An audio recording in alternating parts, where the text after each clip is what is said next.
खेल के मैदान से खबर यह है कि टी20 वर्ल्ड कप जनूबी अफ्रीका ने अफगानिस्तान को शिकस्त दे दी। मैच का फैसला दूसरे सुपर ओवर में हुआ।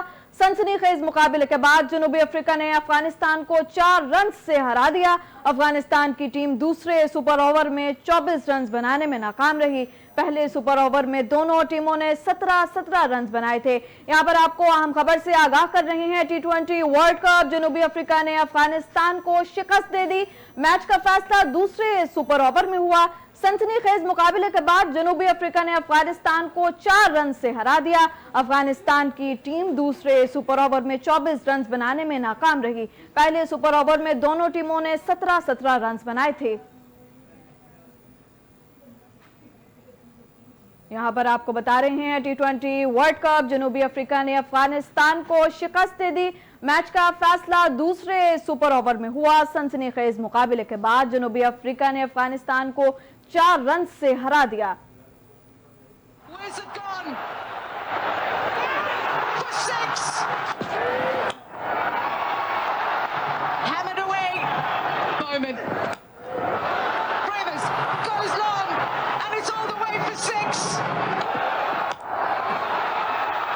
He's hammered it all the way for 6!